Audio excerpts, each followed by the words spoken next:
صل على محمد ولا شكر لنا اللهم صل على محمد وعلى آل محمد كما صليت على إبراهيم وعلى آل إبراهيم إنك حميد مجيد اللهم بارك على محمد كما باركت على إبراهيم وعلى آل إبراهيم إنك حميد مجيد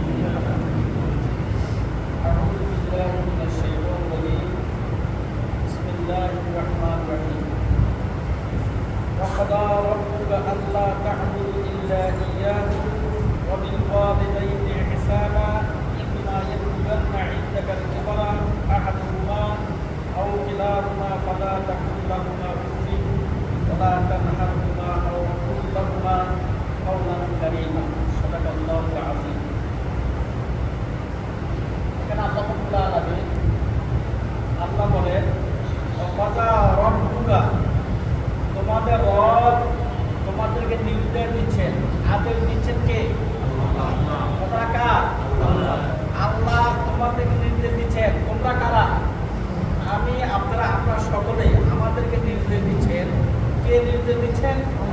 কথা বলেন, কে নির্দেশ দিচ্ছেন? নির্দেশটা হলো কি? তোমরা আল্লাহ ছাড়া জমিনের মধ্যে আর কারো কি করবে না, ইবাদত করতে হবে কার? আমরা কি জন্য আসছি? আল্লাহর ইবাদত করার জন্য আসছি। তাহলে ইবাদতের মালিক কে? আল্লাহ। ওয়াবিল ওয়ালিদাইনি ইহসানা, আল্লাহর পরে কিন্তু হক, রহমত, দয়া, আদর, মহব্বত, ভালোবাসা কার জন্য? পিতামাতার জন্য। ওয়াবিল ওয়ালিদাইনি ইহসানা, তোমার পিতামাতাদেরকে কি করো? দয়া করো। ইম্মা ইয়াবলুগান্না ইনদাকাল কিবার, যখন তারা বৃদ্ধ হয়ে যাবে, আহাদুহুমা, তাদের দুজনের একজন।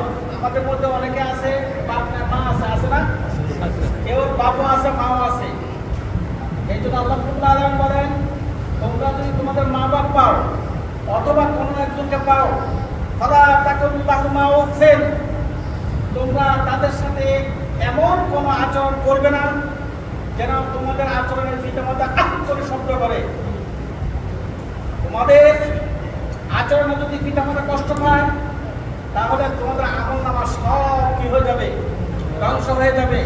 আমরা কি চাই আমাদের আমলনামা ধ্বংস হোক? আমরা কি কেউ চাই? তাহলে আমরা কি করতে হবে?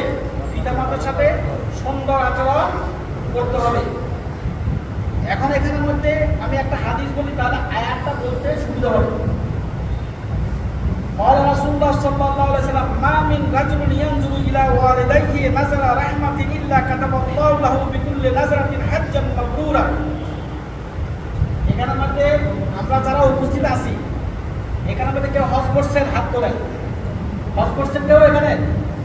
যদি হজ করে থাকেন, একটা হজের মধ্যে একজন বলেন আপনাদের অনুমানিক কত টাকা খরচ হলো? অনুমানিক 6 থেকে 7 লাখ এরকম খরচ হয়েছে না? এই হজ যদি কবুল হয়, কবুলিয়ত হজকে আমরা হজ্জে মাবরুর বলি। কি বলি? কথা বুঝেন? এখানে আমি দাঁড়াইছি, কত 5 মিনিট না 4 মিনিট কথা বলবো। এই সময়টা বিজ্ঞানসম্মত আলোচনা, বুঝবেন, বিবেক খাটাবেন। আল্লাহ যে কোরআন এবং হাদিসের মধ্যে যে কথাগুলো বললো, এই কথাগুলোর সাথে আমাদের সাথে বাস্তবতা মিল কি? আপনি আমি যারা হজ করলাম, আমি 17 থেকে 18 বার হজ করছি, আলহামদুলিল্লাহ। দোয়া কবুল হয়েছে অথবা না হয়েছে কে জানে? এটা আল্লাহ। যদি দোয়া কবুল হয়ে থাকে তাহলে হজের নাম কি? হজ্জে মাবরুর। তাহলে এখন যদি দেশ থেকে কেউ হজ করে তাহলে কত লক্ষ টাকা লাগে? 6 থেকে 7 লক্ষ টাকা লাগে।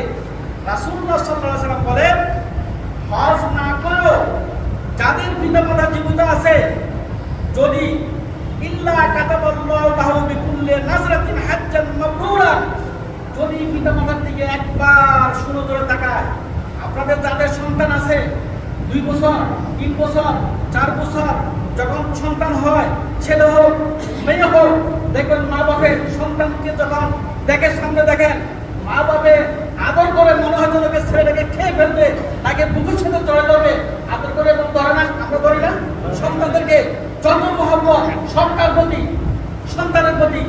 তাহলে এই যে সন্তানের প্রতি মহব্বত, এই মহব্বতের সাথে পিতামাতা যেভাবে সন্তানকে মহব্বতের সাথে তাকায়, যদি ওই সন্তান পিতামাতা যখন বৃদ্ধ হয়ে যায়, এই মহব্বতের রহমতের মতো যদি একবার যদি পিতামাতার দিকে তাকায়, আল্লাহ বলেন প্রতি তাকালে তার আমলনামার মধ্যে হজ্জে মাবরুরের সওয়াব লিখে দেওয়া হয়। সুবহানাল্লাহ। ওয়ালু উপস্থিত সাহাবীরা, যেমন নাকি আমি একটা কথা বললাম, আপনারা সবাই আমাকে জিজ্ঞাসা করলেন, এভাবে উপস্থিত সাহাবীর মধ্যে অনেকগুলো সাহাবী ছিল।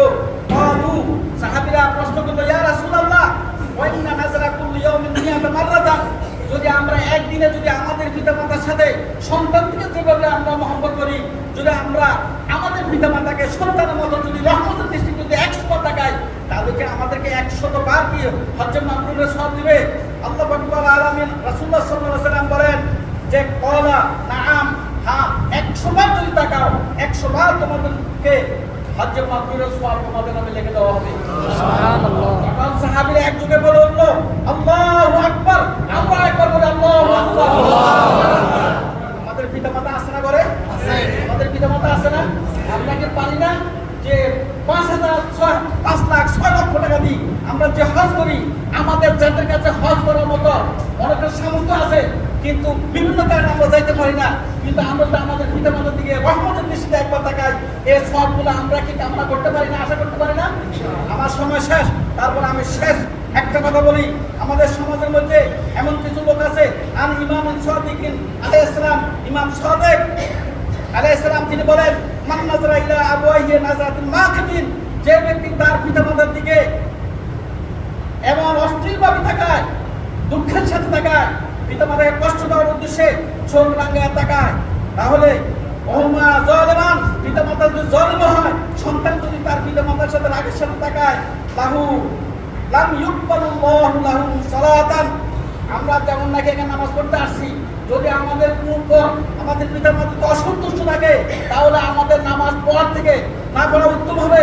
কারণ রাসূলুল্লাহ সাল্লাল্লাহু আলাইহি ওয়াসাল্লাম বলেন, যদি কোনো ব্যক্তি পিতামাতাকে অসন্তুষ্ট করে মসজিদে নামাজ পড়ে, তার নামাজ কবুল হবে না।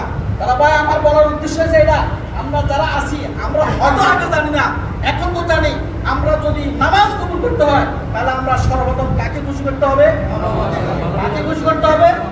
যদিও আমরা ভুল করে আমাদের মা বাপের যদি মনের মধ্যে আঘাত দিয়ে থাকি, আমরা কি পারি না মা বাপকে চাই, মা অতীতে অনেক ভুল করছি, আজকে একটা হাদিস জানে আসলাম যে তোমরা যদি আমাদের প্রতি অসন্তুষ্ট থাকো, আমাদের কোনো ইবাদত কবুল হবে না, আমাদেরকে মাফ করে দাও, এবং আমাদেরকে ভুল শুদ্ধ করার জন্য দোয়া করো আমাদের জন্য।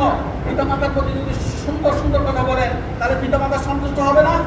আল্লাহ আমাদেরকে বুঝার তৌফিক দান করুন।